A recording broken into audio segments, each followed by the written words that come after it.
There is freedom within. There is freedom without trying to catch the deluge in a paper cup. There's a battle ahead. Many battles are lost, but you never see the end of the road while you're traveling with me. Hey now, don't dream it's over. Hey now, when the world comes in and they come, build a wall between us, you know they won't win. Now I'm towing my car, there's a hole in the roof, my possessions are causing me suspicion, but there's no proof. In the paper today, tales of war enough ways to turn right over to the TV page.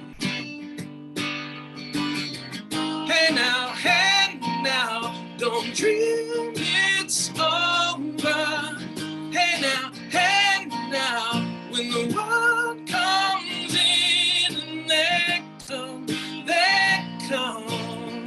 build a wall between us, you know they won't win.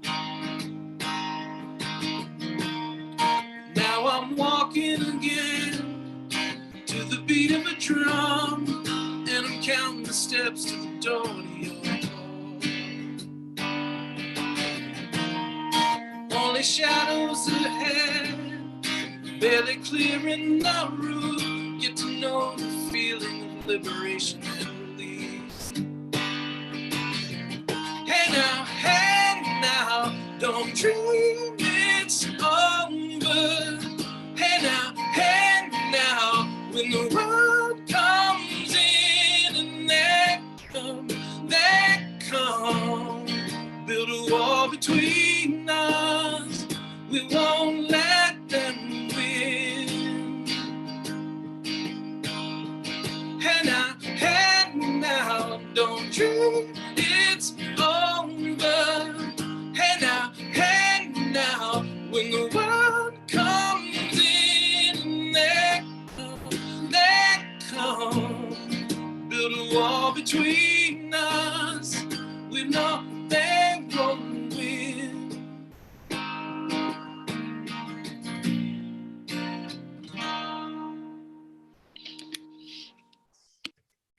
Thank you, Josh. I wish that I had a sound effect button that I could push, so you could have like an applause after that or something, Josh. I still want the Josh Crackers and Grape Juice collection. Right, look for a vinyl album. Yeah, headed your way this fall. Okay. All right, so let's. I wasn't here last week. I had the pleasure of sitting in a church meeting. So Tony and Josh, could you give us a quick recap of what I missed and what other folks might have missed if they didn't tune in and then found out that it didn't get recorded? Well, you missed the most important chapter in the book. Other than that, and we didn't record it. I thought later that not recording the chapter, not recording a discussion about Jesus was sort of appropriate, because I think one of the things that Spufford does is keeps him somewhat elusive, beginning with the name, using the Hebrew name Yeshua, to kind of make him unfamiliar. I mean, we have so many images, so many narratives, so many pictures that we attach to Jesus, that you've kind of got to do some unlearning in order to be available. And so I thought that was one of the points of the chapter. I called it I do a written summary, and I said the point of the chapter was making Jesus strange. Yeah, well said. And that's where we kind of pick up this week too. This is the first time I've ever seen the word etc. spelled out, and it threw me off. It's like, what word? Oh, it was like one of those like aha moments, which I also often feel like God works that way. Well, let me just add one thing. I don't want to just leave it at saying it was only making Jesus strange or unfamiliar and elusive. It was, to me, he's consistent with his overall objective, which is to make a presentation that speaks to us on an emotional level. And I think I shared then and say again that, you know, growing up in a Christian culture and growing up in kind of anyhow, there was a lot of pressure to say things like, I love Jesus, or to say I have a personal relationship with Jesus, or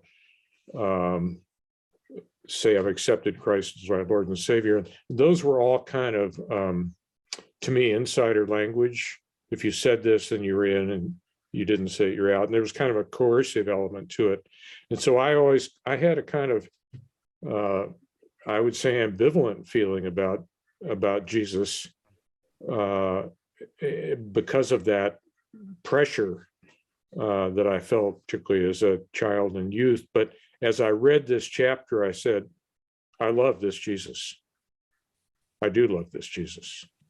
And it seemed to me very resonant with the Jesus I had come to know in life experience, but through the four Gospels. So I think there was, made Jesus strange, but also, to me, very powerful.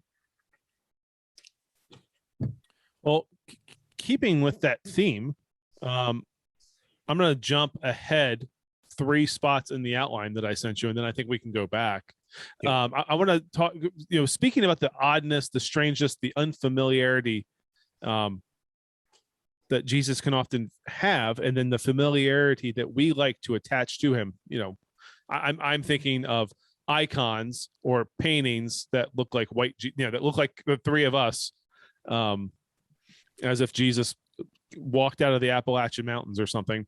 On page 153, if you'll turn in your hymnals to page 153, Spufford wrote something great. The striking thing about the advice on the behavior Jesus gives, is how catastrophically impractical most of it is as a guide to the good life. If by a good life you mean something reasonably self-protecting and concerned with next year, and with living in some kind of viable community. Then he wraps on a little bit about how unpractical most of Jesus's teachings are, or according to Spufford, they are. So I wanted to ask you guys, is what Jesus taught, is what we continue to teach about Jesus, impractical? Well, again, I think he's sort of fencing with the way that many people, I think, ultimately dismiss Jesus by saying he was a great moral teacher, or he was a wise person, or he was a really, really good man. And I think I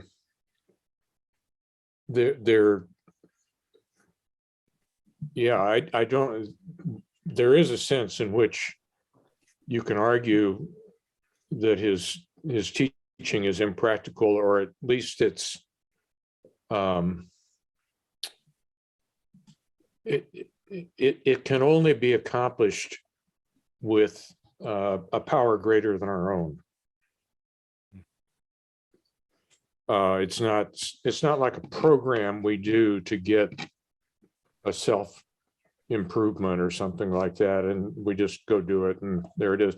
But anyhow, I guess my point is that he's not only saying that Jesus, some of his moral teachings are just not that practical, or even sensible or comprehensible, but he's saying he can't, he's ultimately, he's trying to, I think, disabuse people of the argument that you can kind of get off the hook by saying he was a great moral teacher. Definitely. And I think also he, in addition to that, he's reminding us that in even the best parts of today's world, there are plenty of things that are good that aren't sinful, right? They're not wicked things, but the things that Jesus advocates are not going to make you successful in this world, right? Jesus doesn't, Jesus will say things like, have no thought for the morrow, right? Jesus isn't making sure all of his disciples are set up with a 401k. Jesus will invite you to, if you have 2 coats, to give it away. Jesus will say things to people that will cut right to the heart of whatever the perceived issue is with that person who is the only person in the room in front of Jesus, and that person will go away sad, right? There are plenty of things that Jesus says and does that don't make practical sense. They won't, both from the position of the world and from the church, right? There's plenty of things that people in church wish that, oh, I wish you would preach harder sermons, or I wish you would preach softer sermons, right? Whatever the in fashion thing is in that moment to attract more people. But quite often Jesus didn't attract people, and Jesus dismissed the crowds. And that's not because he's a dismissive person. That's not because that's what he wants from his message, but the things he says and does, they don't make you successful. Well, and then the impracticality of his ministry I agree with that 100%. Josh, slaps the church in the face today. Right? Jesus the rich young man comes to him. How do I get eternal life? Sell it all. And the guy, like you said, Josh, he goes away happy. And often the people Jesus attracted to him were I'm using air quotes now, the wrong crowd, the people that were unclean, unrighteous, the kind of people that will not be able to give to a capital campaign at a church today.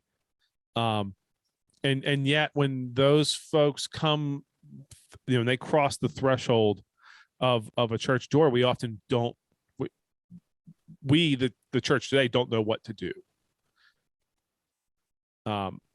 Because I think, Josh, you highlighted it perfectly. Like, Jesus' teachings were impractical then, and they are impractical today for the people who are following it, because we do not know how to live into the calling that he's placed on us, because we get so caught up in the things of material and of wealth. And I think all of those often, what am I trying to say here? I'm like, distract us from being present with the people who are directly in front of us. Can I forgive me for borrowing from Sunday, but let me highlight one more example of this, because this is this from my sermon? What's that? Is this from my sermon? Yeah, it's from your sermon. Now, this not only to illustrate this not only illustrates the impracticality of what Jesus says, but it's also, I understand it not only as the one who's proclaiming it, but the one who's receiving it. And that is, I put up this contrast Sunday that I've heard many a sermon on John 13, the famous foot washing sermon, that props up the idea of being humble, right? Being a person who serves and things. We say things like servant leadership and servant ministry and all those things. And that may be a truth, right? But there's something else that I think happens in John's gospel because of what immediately precedes it and what it's pointing to. And that is John 12 is the scene where after just having raised Lazarus, Jesus is in the home of Lazarus, Mary, and Martha, and Mary anoints Jesus's feet. She washes his feet. And the reason that only Jesus could perceive in that room, everybody else saw the same thing, but they didn't see the same thing. The reason that Jesus highlights is that she prepared him for his death.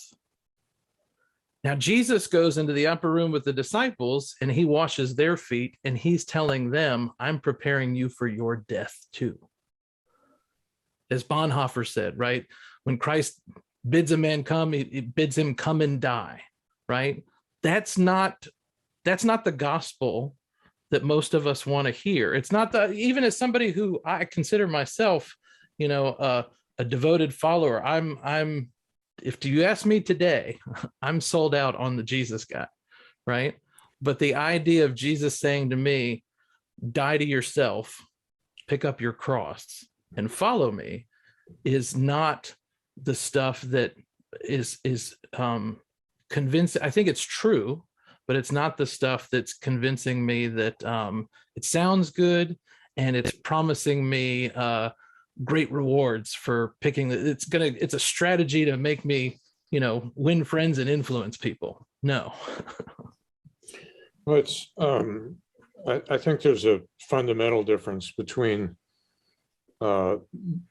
human systems that we create to ensure ourselves of our virtue or our goodness or our acceptability, and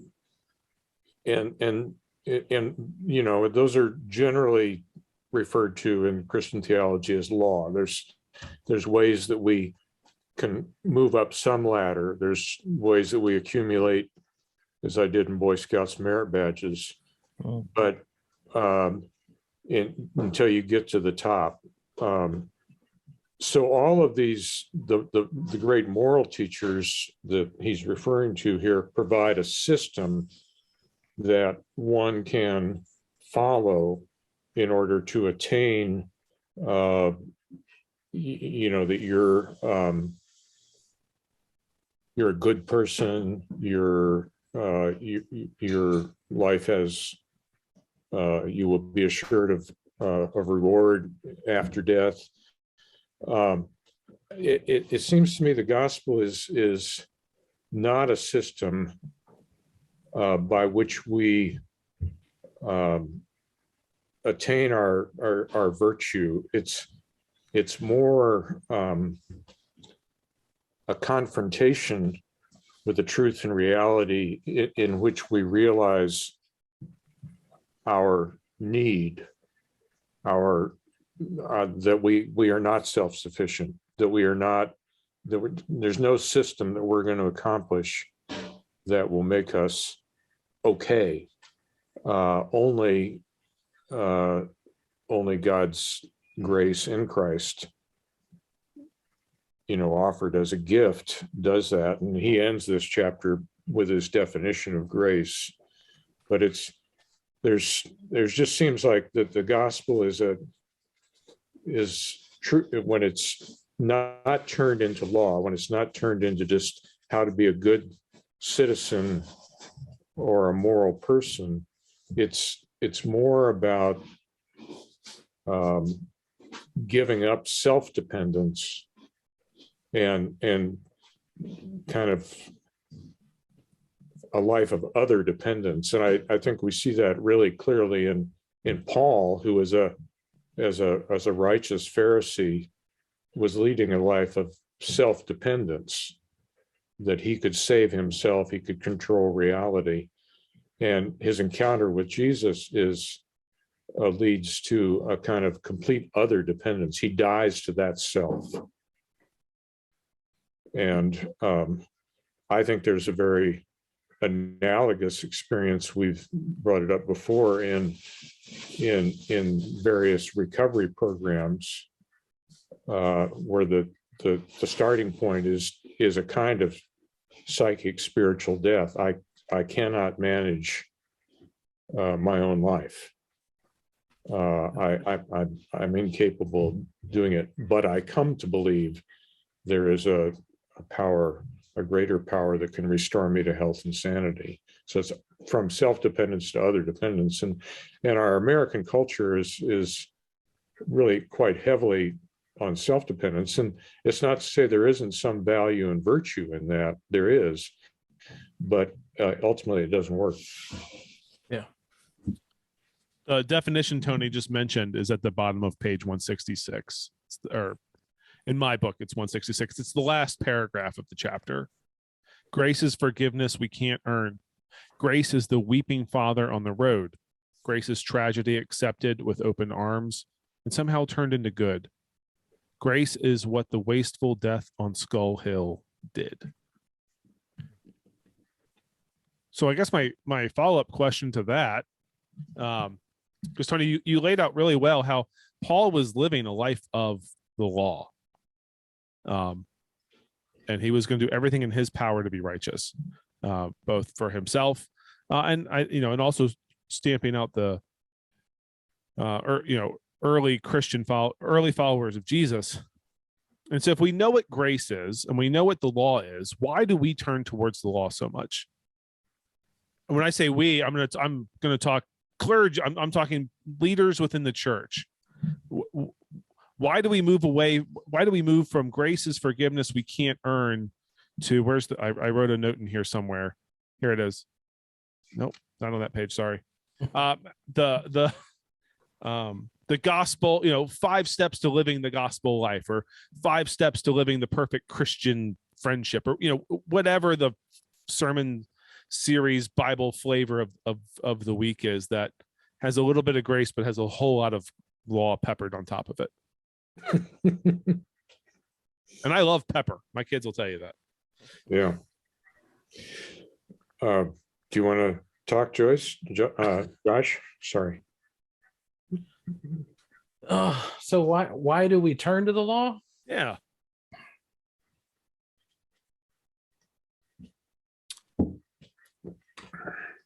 There's myriad ways, myriad reasons.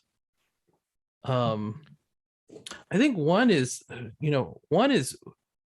we are definitely a people who like resolution, right? And even both senses of that word, right? I make fun of New Year's resolutions because people break them in the first week. But we like to be resolved to think that we're going to, let me identify the issue and let me fix it. And we don't like ambiguity. We don't like tension. We don't like waiting, right? And so if we think if there's something that we can pinpoint and identify, then we can tackle it, overcome it, and win. And there's just too much evidence to the contrary that you could argue all sides of this. There's the good I want to do that I don't do. There's the evil that I don't want to do that I do. And there's the me setting about to do good and coming up short and not taking all things into account. And then there's times when, I was letting go of my temper, or this and that and the other, and there was some act of God that made that a redeemable moment, brought it back. It wasn't something that I set out into the world and accomplished. I did the contrary. I did something foolish, and God took a broken thing and made something beautiful out of it. I think one of the other reasons, in addition to we want resolution and we don't like ambiguity, is we do want to be able to sort the world into the good people and the bad people, the insiders and the outsiders, the righteous and the unrighteous. And if we go back to the second chapter on the human propensity to F things up, he says that applies to everybody. And of course, that's also what Paul and Jesus say. And we don't like that, because we would prefer, there are some people who are, they're the enlightened ones.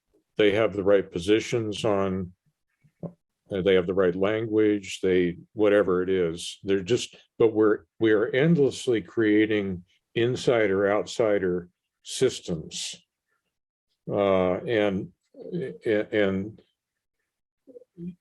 think in the next chapter, he talks about the International League of the Guilty. I mean, the church is, the unifying thing is not that we are the good people who will, maybe help out some other people who are either not so good or struggling.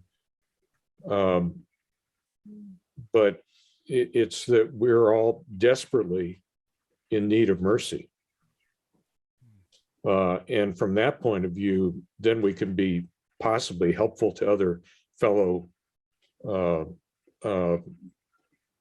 broken, confused, hurting, ashamed people. Yeah. But otherwise, it becomes a cover up for that. I just think it's you say the work of the devil to snare us in those systems where we and I mean I'm an oldest son and a clergy and everything else, and judgmentalism becomes very easy, and wanting to separate the good people and the bad people. And over again, the people that seem to kind of get it, like the story you referenced there, Josh, are the quote unquote bad people.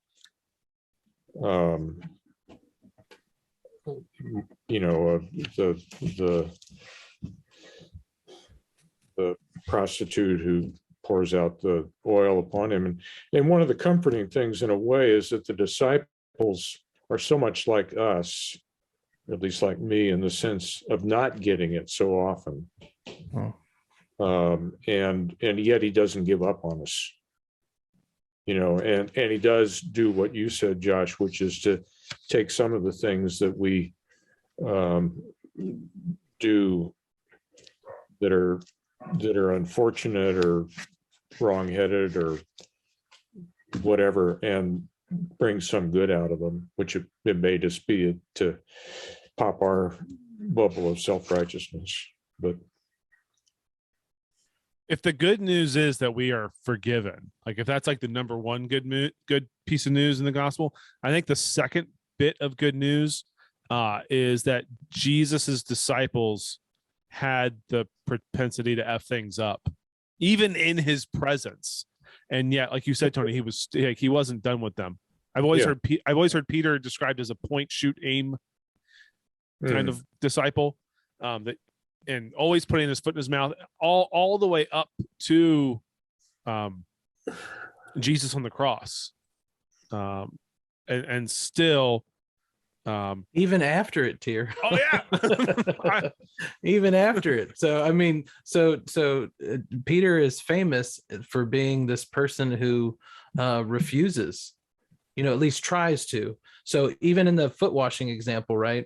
Jesus comes and Peter's first response is to say, "Hey, you're never going to wash my feet," right? And then Jesus presses again, and Peter, he says, "If you don't have any share with me." And then Peter says, "All right, well then do my hands and head also." But even post-resurrection, right?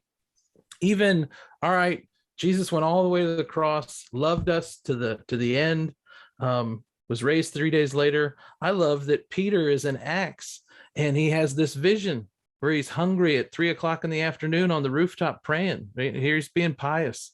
And he has this vision, and the word that he gets from God is, look at all these unclean animals, rise up, kill, and eat. And what is Peter's first response to the voice of God? I've never put anything profane in my body, right? I'm a good Jew. I'm not going to eat that. I know the law, right? And we know that that's not really about food. It's about breaking bread with other people that we deem unclean, the Roman centurion. But Peter continues to, Jesus offers grace and this opportunity and the promise of a new chapter. And Peter says, nope, I'm not doing that, God, I know better. And then he slowly comes around and says, oh, I see what you're doing, maybe I'll give this a shot. So the fact that that's in our sacred scripture is another example of a broken and foolish thing that gives me hope that if I sin on the other side of my baptism, right, I'm in good company, because that's what the church has always looked like. And Jesus still receives us, calls us beloved, and is still making all things new. And that highlights, Joni asked a question, or had a question comment on the whole, on what we're talking about right now. Joni wrote, do you think it's our pride that sends us back to the law, that we want to think that we can save ourselves? I think sometimes, pride, yeah. I will speak for myself. Yes, my pride is the reason why I think I can do everything right. I, like Tony, I am the oldest of four.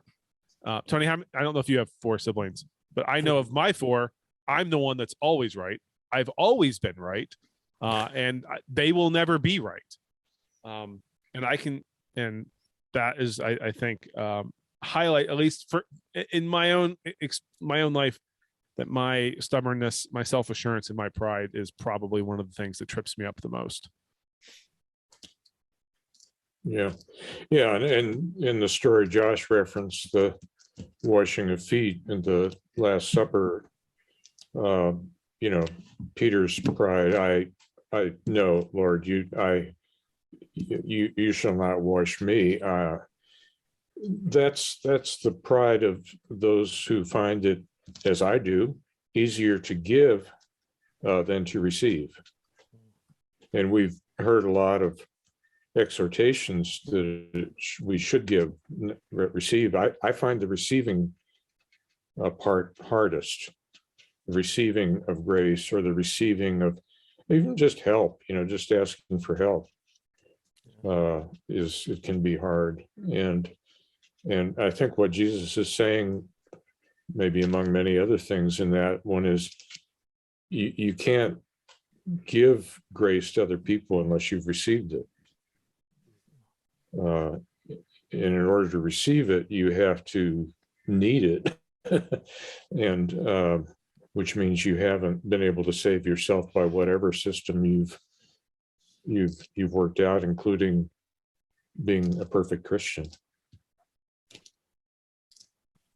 I think one of the other things, Teer, that in addition to the point about Jesus doesn't really fit the model of great moral teacher, he's also in dialogue early in the chapter with a movement that was very powerful 20 years ago, maybe less so now, which was kind of one expression of it was the Jesus Seminar.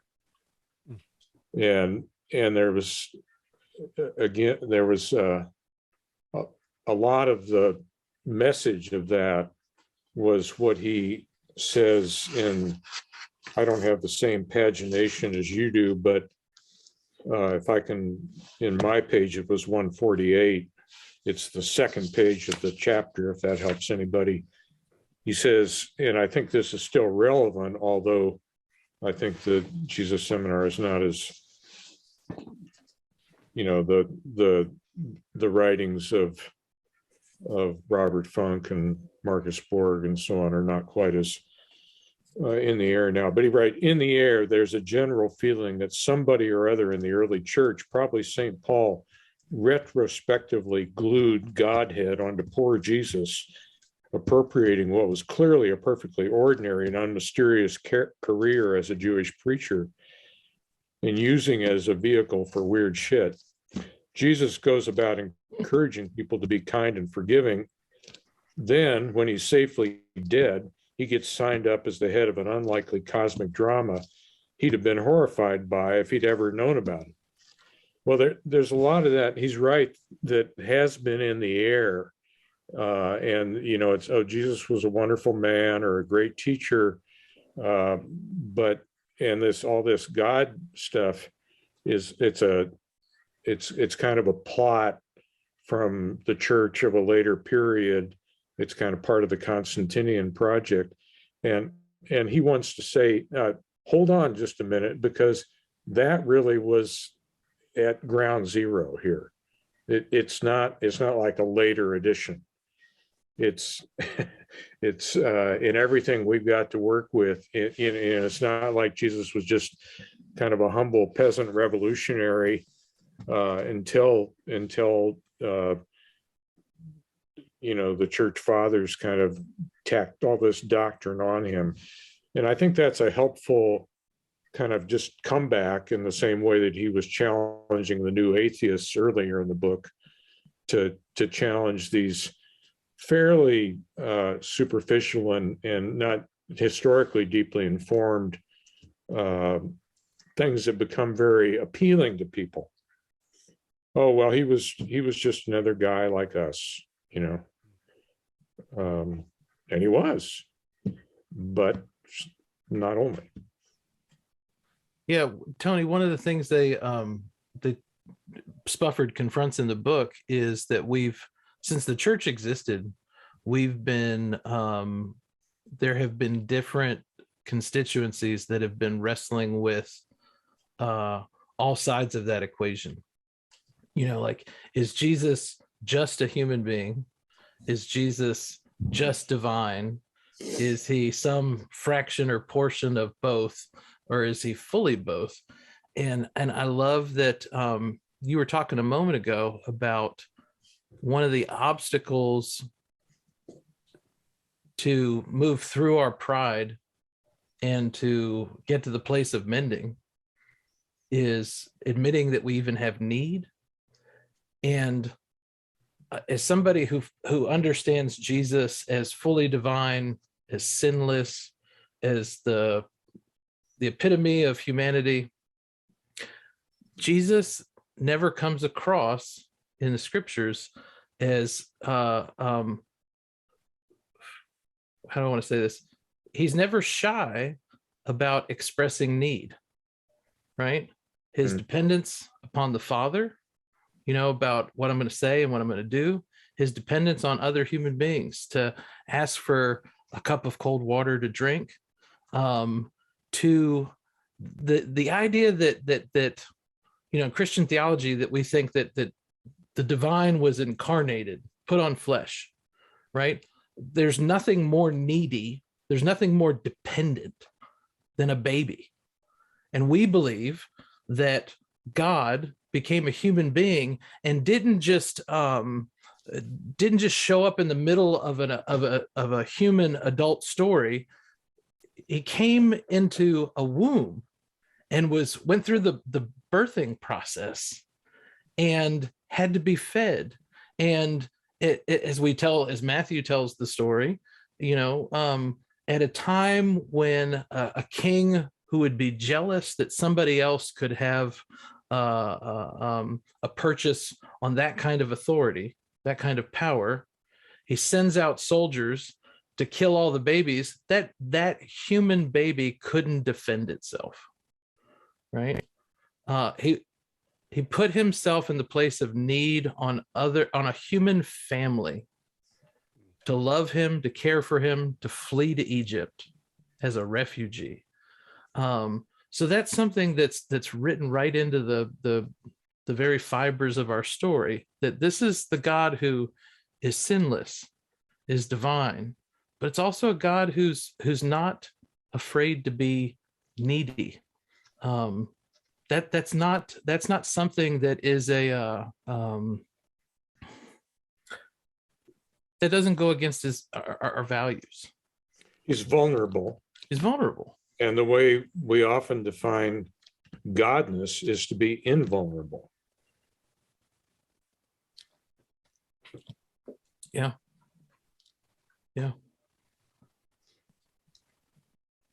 We don't. What else do you like about the chapter, Teer? I was going to say, Josh, we don't spend enough time, I think, on the not just the infancy narrative of Christmas, right? Your Christmas sermon doesn't change very much. People, there's a reason there hasn't been a remix of Charlie Brown Christmas, right? Because people know the story, they want to hear the story, and that's one of the greatest things I think. I'm glad he's not here. Jason told me when I first started preaching is don't change don't get crazy on Easter and don't get crazy on Christmas, right? People know the story, they want to hear the story,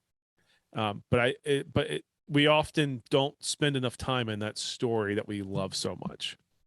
The Holy Family leaving and fleeing to Egypt the Sunday after Christmas is Associate Pastor Sunday or Youth Director Sunday because senior pastor's gone and everybody else is on vacation. And then Jesus being presented in the temple, still a very vulnerable child. And then Jesus getting lost in the temple, vulnerability, relying on community. We don't spend enough time in those places. I think. Well, we just had the temptation narrative from Luke, and to some extent, you can think of the stories of the temptation as Jesus choosing to remain vulnerable instead of accepting superpowers or invulnerability. And which is in that sense, he stays with us and for us. Yeah. And if he acceded to all the power in the world, or you can do all the bread in the world, or you can jump off high buildings, he wouldn't have been a savior for me. He would have been a kind of a mythic figure, maybe, or an Odin, or a Greek god or something. But he chose to remain vulnerable. Yeah, and Teer, you were talking about the, don't mess with Christmas and Easter. What's the natural conclusion of Jesus's story too? The arc of his ministry. He's vulnerable in being, I'm going to go through death. I just wrote it down, Josh. Yeah. Just wrote it down. I love what Tony just said. I wrote down what Tony just said. It's on a post-it note. It's going to go on my wall of ideas. So if you're at Mount Olivet, if I'm still there next year, I'll be there. Get back to our earlier discussion about law and gospel is we tend as humans, because we're frightened, we're vulnerable, to look for something that will make us invulnerable. And that's the attraction to, not to get off too far track, but I think the attraction today and always of the strong man figure, of the Putin or of the Trump, or that somebody who's I alone can fix it. They don't share our vulnerability. They're kind of like pretending to be invulnerable, and that is some scary shit. I mean, because they're so self-deceived and have so much power. Yeah, not to make somebody else Christ, but on the flip side of that, you have President Zelensky in Ukraine, who is vulnerable as all hell right now, staying in a war zone, leading his country, and the world is rallying around him. Right. Now he's a little bit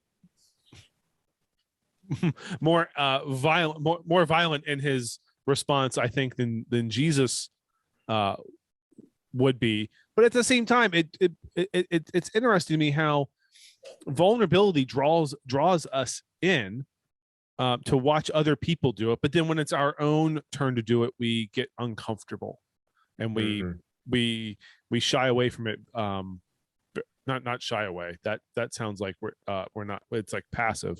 We actively move away from it. I would say about Ukraine, I mean, obviously they are engaged in fighting back now, but they've they've been through a number of rounds on this that we may not even be aware of. The Orange Revolution in 2004, 2005, the Maiden protests in 2013, 2014. Those were all nonviolent. I mean, they suffered violence at the hands of the police and the security forces, but so there was a history of a nonviolent resistance there, and I for one think that what they're doing meet the criteria for a just war, which doesn't. We as Americans, we've terribly overused. We've treated all our wars as just, and so it becomes meaningless. But I think if there's a just war that I've seen in my lifetime, it's certainly the Ukrainian resistance to the Russian military. And the images of vulnerability of, the women and children in bomb shelters, and Jesus is there. I mean, I think that highlights one of the things I had in my notes for us to discuss, and we're on it now. How I wrote down in my book, divine or dude, right? And that's often how Jesus gets pitted today. We either have a really high Christology, the way we view God and the way we view Jesus, or what's called a low Christology, where we swing more towards Jesus's humanity.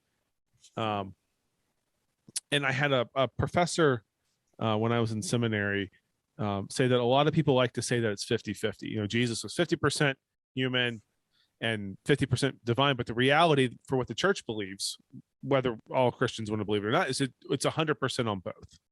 And so in those bunkers, in those most vulnerable moments, you have people huddled, and fully God human and fully God divine is in that space with them.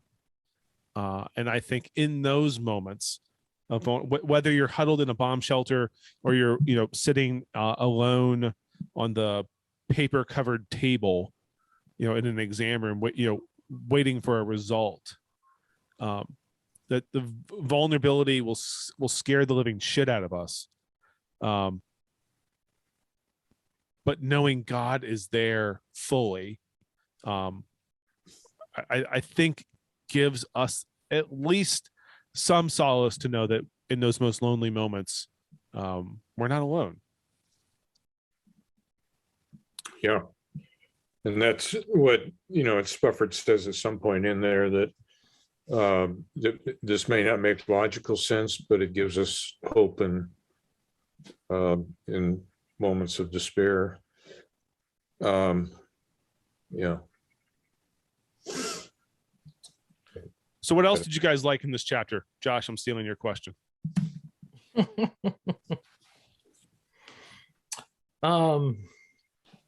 So I think they're related, and we touched on this last week, but Spufford makes it more plain this week that in being in conversation with these imaginary interlocutors, he's part of this is because when he was writing the book, as he says in the book, the new atheists, the Four Horsemen, Dennett and Dawkins and Sam Harris and Christopher Hitchens, they dismiss Jesus, the person. They usually fight against God, and they do it in a way that we've made this mythic status on a human being. But one of the things that Spufford says is that chronologically, this has been baked in from the beginning. Paul is what comes first. The Gospels come later. Paul comes first, and he, in the same way that Spufford told the story of Yeshua with the meaning baked in, Paul does that. The earliest accounts are Paul giving us this, here's what God was up to in the person and work of Jesus Christ. This is why it matters that he was fully human and fully divine, because there's many valences that we can look at this from, but all of them that he mentions, that God forgives sinners, that God became fully human, that we might become fully human, that we've talked about this happy exchange, that God, who was without sin, became sin so that we who have sin might become the righteousness of God. Paul's talking about all of that in that context. It's only later that the Gospels come out and give us this kind of biographical but theologically rich sketch in narrative form. But from the beginning, it's this story of we need to stop and take notice of this person, because they weren't only a human being. They were human like we've never been human, but they were also divine, and they were up to something for all of creation. So are we? Oh, go ahead, Tony. Well, I was just going to say part of the attempt to separate the two natures, that say he's more divine or more human or something like that, is we're always trying to kind of fit this story into our framework, into ways that we can buy.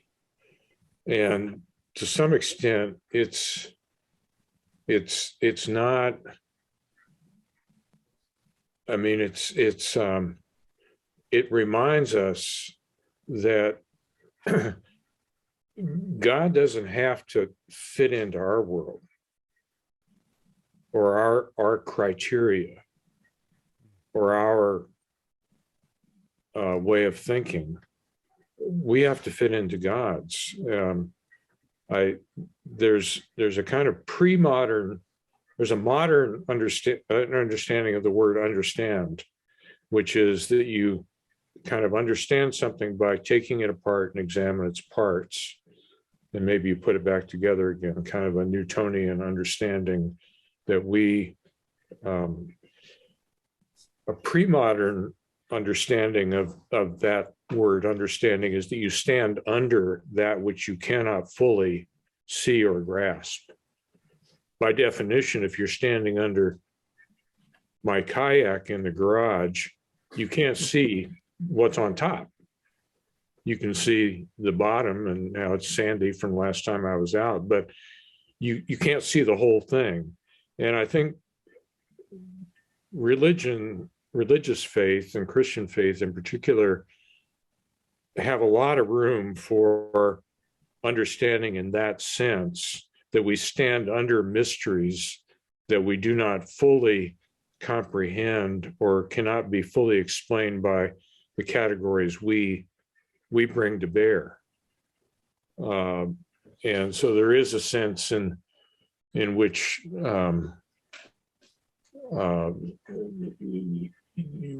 our attempt to say solve something like the two natures of Christ, well, he must be really all divine, with the Docetists, or he must be really all human with the Arians. And as Spufford said, this goes on to 5 minutes ago with Philip Pullman.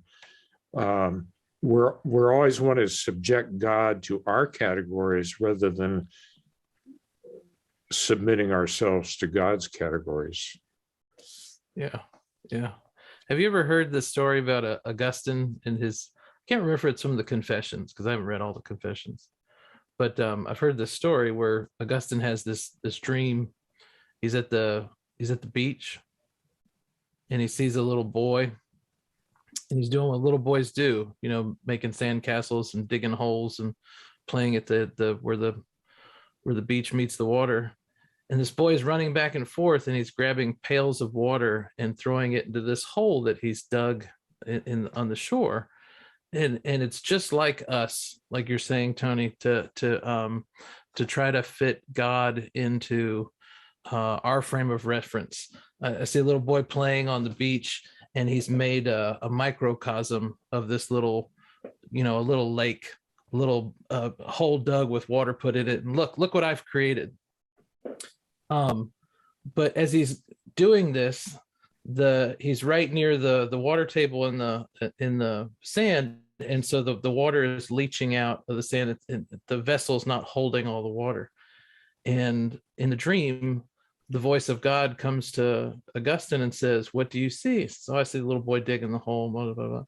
And he says, "It looks like he's trying to fit all of the ocean into that little hole." And God says to Augustine, he says, "That's like you trying to fit God into the human mind," right? It's an impossible task. But what God invites us to is, here is this place of delight. Here's this place where we play. Here's this place where we get our food. Here's this place where we can travel and explore and see other forms of life that aren't dependent on us, that God holds into existence. And instead, we've been digging holes and trying to fill them with water, and the water just rushes out.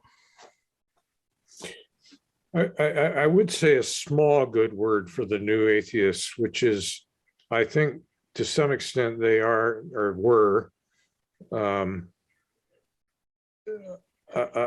challenge to a church that has tried to present Jesus as invulnerable and has dehumanized him. So I think there's I think I wouldn't want to dismiss all of that just out. I mean, I hear it more as an indictment of our failures than I do.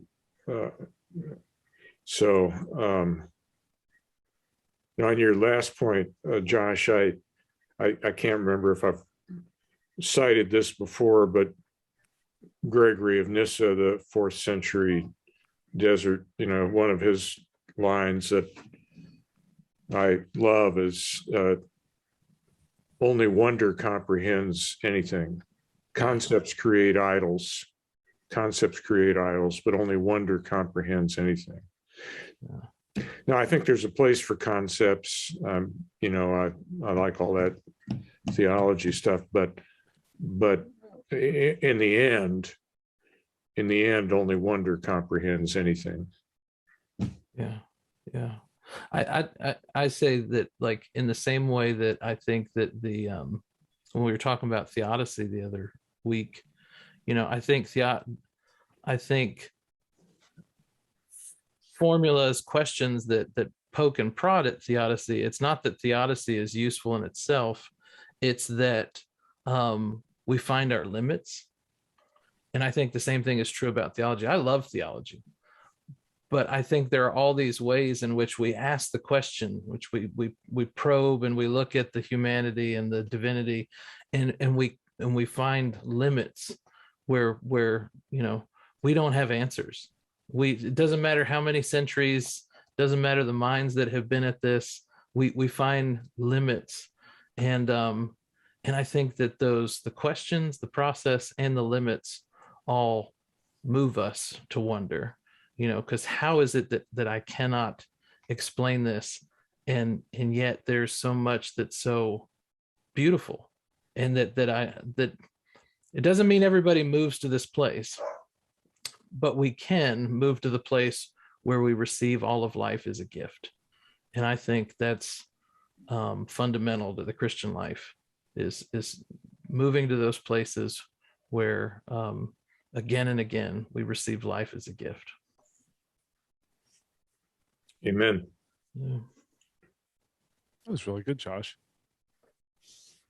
And it ties in so well with what? No. It just ties in. I couldn't underline the last paragraph of this chapter enough. Mhm. Grace is forgiveness that we can't earn. It's and I think what you just said, Josh, just dovetails so perfectly into the way in which in Christ God has approached us And it runs so counter. It's kind of ties in with the whole conversation we've been having. It's so counterculture. It makes no sense to the way that we've been formed, and the way the world tells us that we're supposed to. That we have to ascend up, like we have to do good stuff in order to have good stuff happen to us, or we have to work hard, and then maybe something will come our way. And the way that God works is total opposite. It's through vulnerability. It's through you not having to do anything at all. And it's through,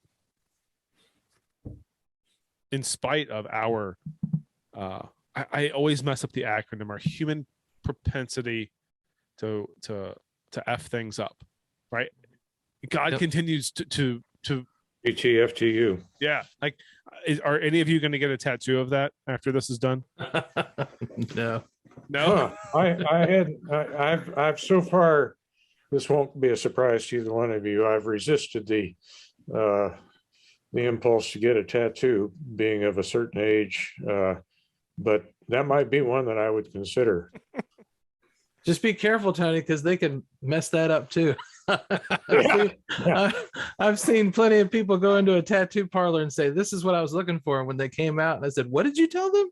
Oh, that would be, yeah.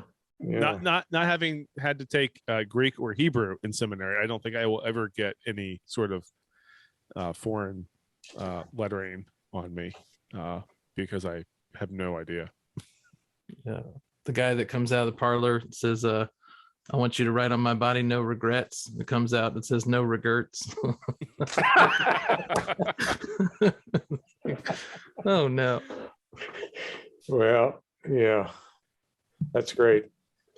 All right, boys. So, go ahead, Josh. No, I was gonna say, Miley asked us, how does the law prevent us from experiencing the wonder of grace? I think because we're mostly focused on ourselves, because the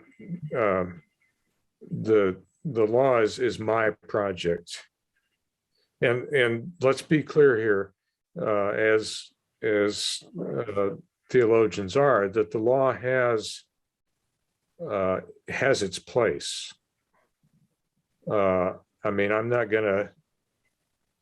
If my grandchild is about to run into traffic, I'm not going to say, "Oh, well, do whatever you want." I'm going to say, get back here.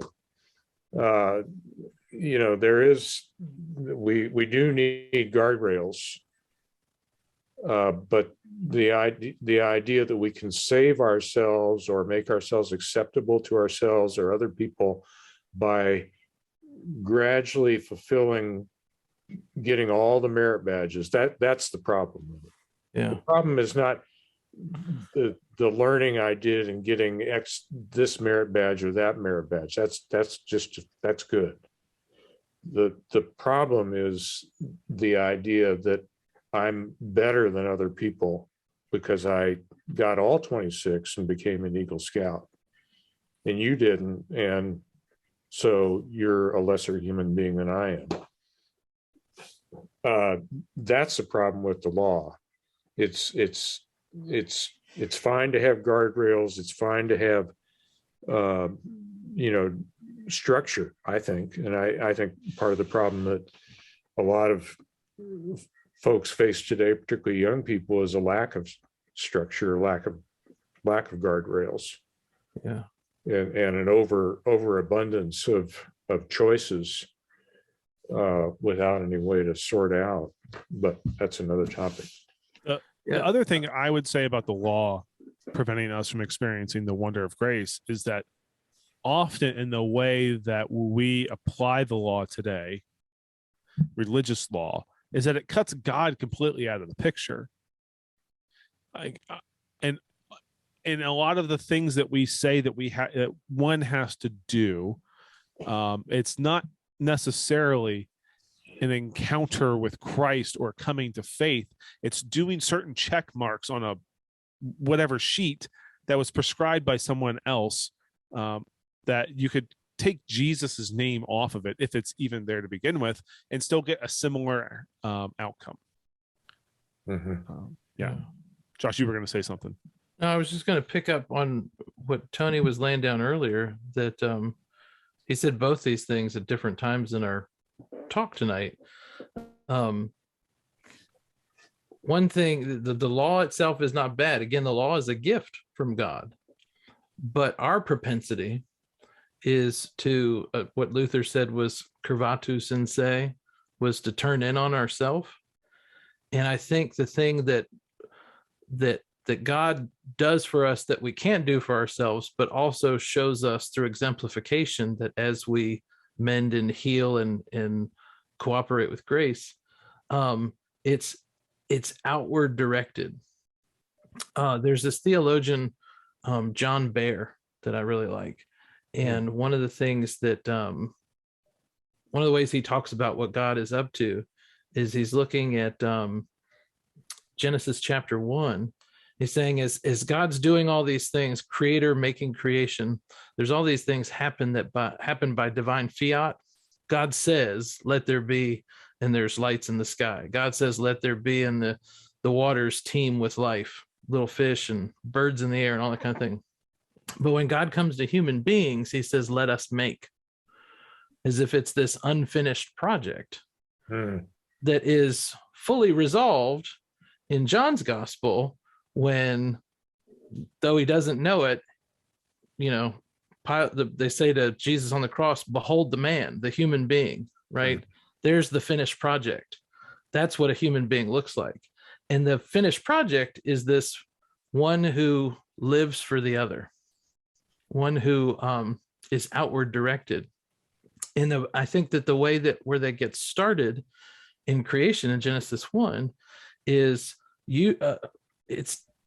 it's not atypical for many of us to feel that, experience that first in erotic attraction, right?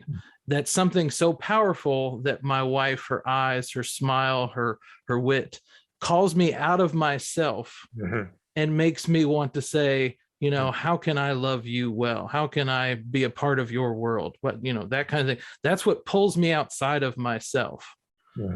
And as we both do that, then it's no longer, she's not just a part of my story. She's not an appendage to my body, to my story.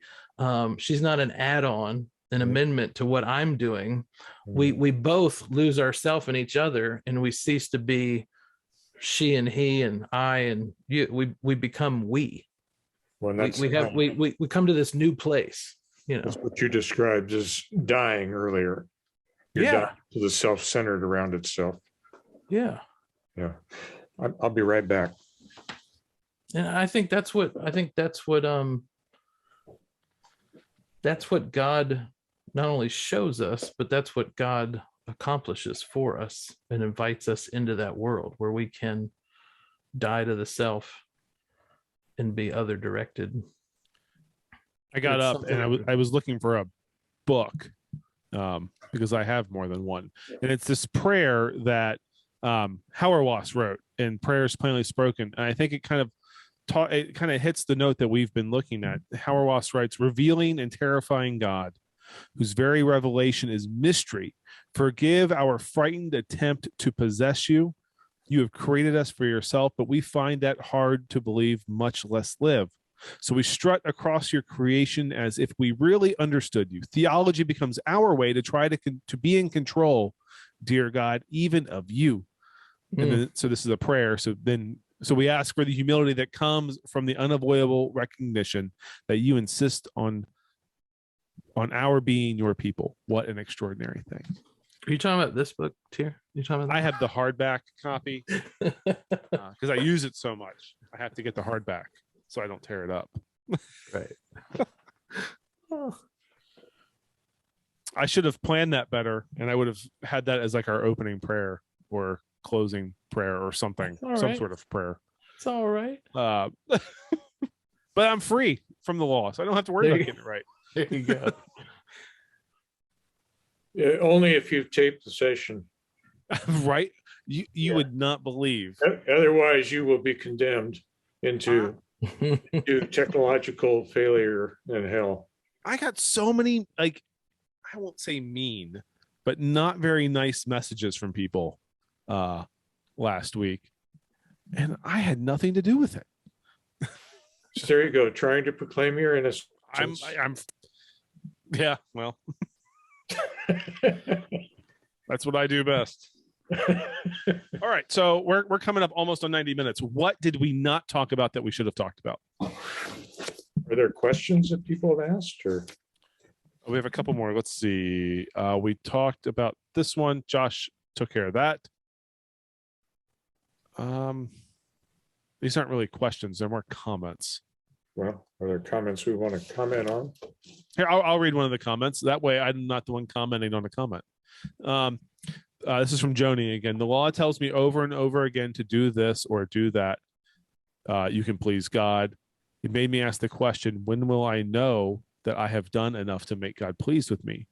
The answer is, I will never know. I've been learning through good theology that it is grace alone and nothing I need to do to make God pleased with me. And then she continued by writing, God sees me through what Jesus did. I tell you, that last line, through what Jesus did. Back when I was in youth group, there was like the craze among the church kids where you would wear like the "What would Jesus do" bracelets, and you wouldn't have to change the acronym from "What would Jesus do" to "What did Jesus?" Or I guess you would. I guess not would. Yeah, but you have to change it. Here, I'm not very good with letters, but it is what did Jesus do, and so often, Jonah, I think that's a great point that I often forget that it is done. Well, now you can hand out beaded HP TPFTU. If you are at the Virginia annual conference this summer, I'm thinking we will be handing something out with that on it. Well, and so I think often when, I don't know about you guys, but my generation, when people came to a point of despair, it was kind of like, what will be enough? What will be, and it could be asking a secular framework, what will be enough that, my parents will approve of me, or that my wife will, or the world will, or that I will be acceptable, or could be asking a religious framework, what will be enough to please God? But that sense of desperation is real, particularly among those who are, I think, gifted and strong. And it doesn't mean you stop doing everything, but it means that you do it out of a sense of, you do what you do out of a sense of gratitude and trust and recognition of your limits, and that's okay, and not that you just have to always be doing more. I think that it's one of the things I love. We had a previous study with you guys about the letter to the Hebrews, and in there that, that Jesus has done it once and for all. Yeah. And you don't have to keep doing the daily sacrifice over and over and over again. But somehow that often becomes the message of the church. You have to keep doing this. You have to do more. You have to do it. It's never enough, never enough. Yeah. And, I gather from what I hear about the generation of the most gifted students today that, that high school and college are often not very much fun, because you have such a burden of you always have to be doing more. You always have to be getting ahead. You always have to be filling out the resume. Yep. That's the world of law, in the sense of law as a false god. That's good. Yeah, it goes without saying, I guess, but too often people have experienced the bait and switch as well. Right. So I don't want to be a part of the other Abrahamic faiths, because the truth is in Christianity, right? And on the front end, somebody may have heard a very gracious message of, you're a great sinner, but God's redeemed you. Come on in. And then very quickly, they find the switch where but you have to do this, you have to do that. Now that you're in the program, you got to be this active member, and they experience the law again. Yeah. Oh, Yep. yeah. Well, boys, can I, Tony, while you stepped out, I grabbed a book Oh, from my vast collection. And it's Howard Wass's book, Prayers Plainly Spoken. And there's another one. They're all good. My favorite one's about the chickens, but I'll make people find that one on their own. I'm going to read, if it's cool with you guys, I'd like to close this with a prayer in here titled, Make Us Like Him. Let's pray. Can you do it in a Texas accent? What the funny thing is my family's from Texas. My first name is a city in Texas, and I can't talk like a Texan. All right. okay. Let's pray, people. Spirit of truth, direct our attention to the life of Jesus so that we might see what you would have us to be. Make us like him, teachers of your good law. Make us like him, performers of miraculous cures. Make us like him, proclaimers of your kingdom. Make us like him, loving of the poor, the outcast children. Make us like him, silent when the world tempts us to respond in the world's terms. Make us like him, ready to suffer. We know we cannot be like Jesus except as Jesus was unlike us, being your son. Make us cherish that unlikeness, that we may grow into the likeness made possible by Jesus' resurrection. Amen. Amen. Amen.